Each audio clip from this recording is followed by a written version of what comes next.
পাকিস্তান ও আফগানিস্তানের যুদ্ধবিরতি সম্পর্কে কি জানা যাচ্ছে? শান্তি চুক্তি টিকবে তো?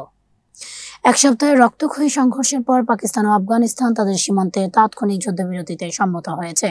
২০২১ সালে তালেবান ক্ষমতায় ফেরার পর দক্ষিণ এশীয় দুই প্রতিবেশী সম্পর্ক এখন পর্যন্ত সবচেয়ে তলানিতে গিয়ে ঠেকেছে। কাতারের রাজধানী দোহায় শান্তি আলোচনার পর উভয় দেশের লড়াই বন্ধ করে দীর্ঘস্থায়ী শান্তি ও স্থিতিশীলতার পথে কাজ করতে সম্মত হয়েছে বলে গত রোববার কাতারের পররাষ্ট্র মন্ত্রণালয় জানায়। আলোচনার মধ্যস্থতা করেছে কাতার ও তুরস্ক। গত কয়েক বছরের মধ্যে সবচেয়ে ভয়াবহ এই সহিংসতার কয়েক ডজন মানুষ নিহত এবং শত শত লোক আহত হয়েছেন। ১১ অক্টোবর ২৬০০ কিলোমিটার ১৬০০ মাইল দীর্ঘ সীমান্তের বিভিন্ন স্থানে পাকিস্তান ও আফগানিস্তানের সেনাদের মধ্যে লড়াই শুরু হয়। এর আগে কাবুল ও দক্ষিণ পূর্বাঞ্চলীয় পাকতিকা প্রদেশের হামলা চালায় ইসলামাবাদ। তাদের দাবি, তারা পাকিস্তানের ভেতর হামলায় জড়িত কিছু সশস্ত্র গোষ্ঠীর বিরুদ্ধে এ অভিযান চালিয়েছে। তাহলে এ যুদ্ধবিরতি চুক্তি সম্পর্কে আমরা কি জানি? এরপর কি হতে পারে?